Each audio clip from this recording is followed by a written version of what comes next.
में दिखाई देंगे। सच्चे भजन का स्वरूप ऐसा आता है जी। पूजा जी गंगानगर राजस्थान से। महाराज जी आपके चरणों में कोटि कोटि प्रणाम। महाराज जी कार्य प्रारंभ करने से पहले कार्य के परिणाम की ओर ध्यान नहीं जाता और परिणाम आने पर पछतावा होता है।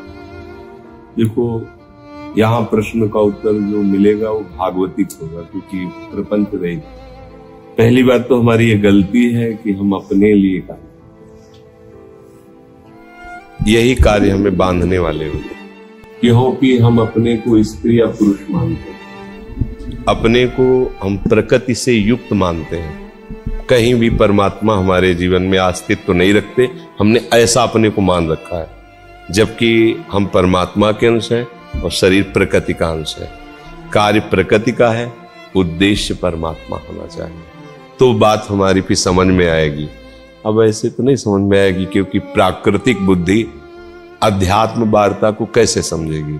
और आप जहां प्रश्न कर रहे हैं ये अध्यात्म मार्ग है, जिस अध्यात्म शक्ति से ही प्रकृति संचालित होती है। ऐसा नहीं कि प्रकृति का इससे क्या संबंध है, अध्यात्म से ही तो प्रकृति है, प्रकृति से अध्यात्म नहीं है, अध्यात्म से प्रकृति है।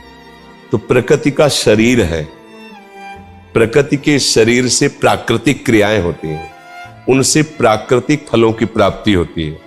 यदि क्रिया अपवित्र हुई तो उसका फल दुख होगा, क्रिया पवित्र हुई तो उसका फल सुख होगा। तो हमारा उद्देश्य गलत हो गया, तो हमें दुख भी मिलेगा, सुख भी मिलेगा। यहां का जो सुख हो बनावटी, प्राकृतिक मतलब कृत्रिम, चिदानंद में वास्तविक सुख नहीं है। वास्तविक सुख सुख सिंधु भगवान है।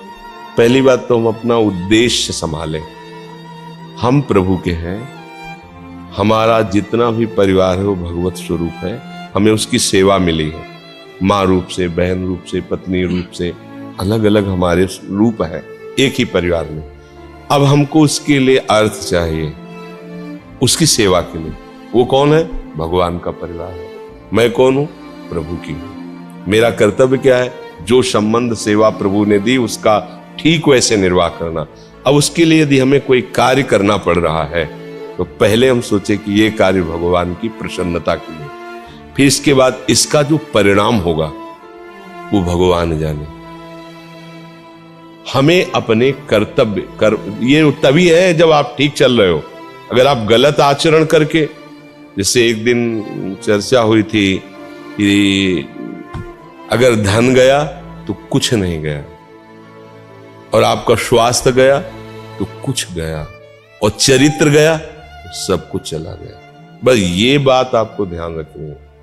अगर आप अपने धर्म विमुख होकर धन कमा रहे हैं तो परिणाम बिल्कुल मोटी हेडिंग में लिख लीजिए, दुख, अशांति, क्लेश, चिंता, रोग, भय, मृत्यु, ऐसे डाल लीजिए। चाहे जितना आप कमा लीजिए, परिणाम जो हम बोल रहे हैं उसको लिख लीजिए, वही आपको आएगा।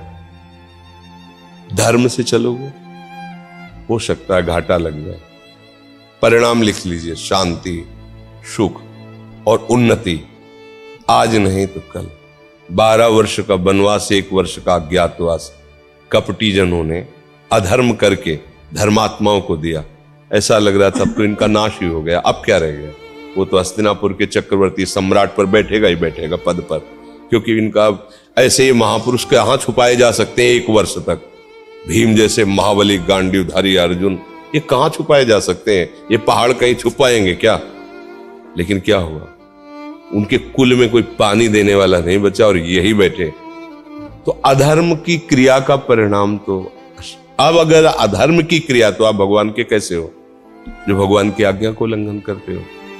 भाई भगवान जो शास्त्रों में संतों ने जो बोला है भगवान वाणी में, अधर्म के आचरण से कभी सुख शांति मिल ही नहीं सकती, न तुम्हें न दूसरों को। तो अधर्म का तो कार्य करना ही नहीं है पहली बात। अब जो कार्य कर रहे हैं वो धर्मयुक्त है, उसका परिणाम बिल्कुल सोचो मत मंगल ही होगा। बस वो आज्ञा के अनुसार करो। कर्मण्येवाधिकारस्ते मां फलेषु, तुम फल का कदाचित आश्रय मत लो, कर्म करो। वो पूर्ण हो या अपूर्ण तुम्हें फल मिलेगा, क्योंकि सतमार्ग है। इसमें खास बात सतमार्ग में होती है कि अगर काम आपका, जैसे आपने अभी सोचा कि मैं वृंदावन की परिक्रमा लगाऊंगा, पक्का चल पड़े, किसी कारण से चबेटा लग गया, कुछ भी हो गया, आपकी परिक्रमा नहीं हो पाई, तो आपका फल निश्चित परिक्रमा का मिल गया, आपको मिलेगा। क्योंकि आपने लक्ष्य बनाया और विघ्न पड़ गया आपने, तो सतमार्ग है, वो उस विघ्न को नहीं देखता, वो उसको परिणाम देता है। आपने सोचा आज मैं 100 संतों की वृंदावन में भोग सेवा प्रदान करूंगा, तो किसी ने जेब ही काट लिया। कुछ संयोग ऐसा बन गया, अचानक फोन आया कि बहुत बीमार है और इतने रुपए की जरूरत है। अब आपको संत सेवा किधर भी हो जाएगा, वो संत सेवा का 100 का फल उसका निश्चित। ये सतमार्ग है, इसमें इसीलिए घाटा नहीं है इस सतमार्ग में, क्योंकि इसमें सत्य है ना। सत्य आपने सोचा, अब नहीं हो पा रहा, पर सोचने का फल मिल जाएगा आपको। वैसे भी कल करे पुनीत प्रतापा, मानस पुण्य होई और नहीं पापा। तो अब यहां तो उत्तर आध्यात्मिक हो गया, समझ पाए तो आप सबको समझ में आ रहा है। अगर भगवान को अपना मानकर और अच्छा कार्य करोगी तो उसका परिणाम भले सामने से ना दिखाई दे, पर वो आपको मिलेगा। वो बहुत सुखद होगा और बहुत आनंदप्रद होगा, क्योंकि भगवान आपके साथ है। जिसके साथ भगवान है उसकी विजय निश्चित है। संजय जी से धृतराष्ट्र जी ने कहा, आपका क्या अनुभव है? हमारे पास तो 11 अक्षौणी सेना है, हमारे पुत्रों के पास, उनके पास 7 अक्षौणी है। उनका आप जो होगा वो तो बाद में आप सुन ही लेंगे, हम सुनाएंगे आपको, पर आपको अपना निश्चय बता देते हैं। यत्र योगेश्वरा कृष्णो यत्र पार्थो धनुधरा तत् श्री विजयो भूतिर ध्रुवा नीतिर मतिर्मम। मेरा दृढ़ निश्चय विजय अर्जुन की होगी, क्योंकि सारथी श्री कृष्ण है। वहीं वैभव जाएगा, श्री माने वैभव, वहीं वैभव जाएगा, वहीं विजय जाएगी जहां भगवान है। तो हमने प्रभु को अपना माना, वो हमारे हैं ही, वो हमारे अंशी हैं, तो उनके हम अंश तो हैं। ये प्रकृति किसी की रची हुई थोड़ी, उन्हीं की रची हुई। सारी जिम्मेवारियां अलग अलग भगवान ने बांट दी। तुम एक पिता हो, एक भाई हो, किसी के मित्र हो, किसी के अपने हो, तो उसका अधिकार निभाओ। ये भगवान ने आपको सेवा दी, लेकिन स्वामी बन के नहीं, सेवक बन के। भगवान के तुम हो, प्रभु के हो, प्रियालाल के हो, अभी आनंद आएगा। दुख पड़ेगा ना, उसमें भी आपको कृपा महसूस होगी, उसमें प्रभु का सानिध्य लगेगा कि मेरे हरि मेरे साथ है। फिर क्या दुख। अब संसार में कोई ऐसा तो नहीं कि मैं सुखी कर सके, आज तक नहीं कर पाया और न कभी कर पाएगा। न कोई वस्तु, न कोई व्यक्ति, न कोई भोग, न कोई पद, कि अब कछु नाथ न चाहे मेरे। चाहे आप कुछ भी बन जाओ, वो सुरसा की तरह तुम्हारी कामना बढ़ती चली जाएगी, कभी ऐसा नहीं हो। ये तृप्ति भगवान के चरणों से होती है। केवट जे भी भगवान के चरणों को हाथ लगाया धोने के लिए, अति आनंद चरण सरोज पठा। वो फिर भगवान सियाजू की अंगूठी दे रहे, समझो सियाजू की मालिका भी। ये जो मिला अब कछुनाथ न चाहिए, ये बात यही निकल सकती दूसरी जगह नहीं, भगवान के चरणों के सिवा। अब ये सब लोग समझते रहे क्या भगवान के चरणों से क्या होगा, हमें तो रुपया चाहिए, हमें तो अमुक चाहिए। अरे माँ लक्ष्मी उनके चरणों में ही तो है यार, पर समझ में नहीं आता। लक्ष्मी की आराधना में एक दोष है। लक्ष्मी जी की सवारी जानते हो क्या है? क्या है? नहीं उल्लू मोर तो कार्तिकेय जी की सवारी है, उल्लू है। पर्सनल उनका विमान उल्लू है। और जिसके पास लक्ष्मी जी अकेले आएंगी तो क्या बुला देंगी? क्या अब आपको लगेगा कि कैसे बुला दे? पूरा जीवन बेकार चला गया, बोले उल्लू बन गए, कुछ हाथ नहीं लगा, जा रहे काली, समझ रहे।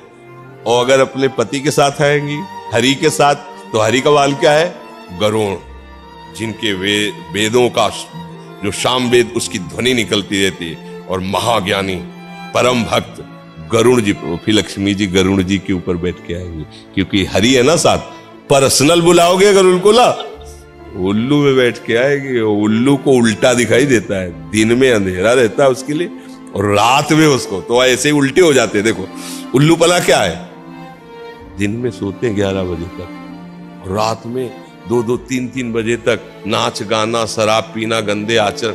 उल्लू तो बन रहे हैं, माया उल्लू बना रही, उनके पूरे जीवन को खत्म कर रहे। वो समझ रहे हैं बड़ी मौज से। नहीं भैया, तुम क्या कर रहे हो, देखो इसका जब हिसाब आएगा ना तब देख लेना। अभी तो लगता है बड़ी मजा है, बड़ी मौज मस्ती है यार, तो जीवन आनंद से कट रहा है, लेकिन पुण्य नष्ट हो रहे हैं। जिस दिन पुण्य नष्ट हुए और जब हिसाब शुरू होगा तुम्हारा गंदे आचरणों वाला, तब फिर तुम ही देखने लायक नहीं रह जाओगे, पक्का समझो। ये शाश्वत चिदानंदमय शरीर नहीं है, कहीं किडनी फेल, कहीं कैंसर, कहीं जब आएगा ना हिसाब, तो कोई तुम्हें पूछेगा नहीं। जो तुमसे हाथ मिला के हंस रहे थे, चलो यार वो कौन क्लब क्या कहते हैं, ऐसे जैसे होते हैं ना, पार्टी करते, नाचते गाते हैं, पीते खाते हैं, मौज मस्ती करते हैं, उल्लू बना रहा है। ये विकार, ये माया तुम्हें उल्लू बना रही। नाचना ही है तो आओ प्रभु के सामने नाचो, जिससे तुम्हारा नाचना बंद हो जाए माया से। नाम कीर्तन करो, चरणामृत पियो, सात्विक भोग लगा के पाओ। बोले बाबा जियों का हमारा थोड़ी, हम तो रम पिएंगे, विस्की पिएंगे, नहीं संसार। देखो ना, ये है उल्लू बन गए, उल्लू बना दिया, पूरा जीवन व्यर्थ गया। जब मरे तो हाथ कुछ चले। यहां लाखों का मेला जुड़ा और हंसा जब उड़ा तो अकेला, कोई साथी नहीं यार। ये बात समझ लो जी। संजू देवी जी,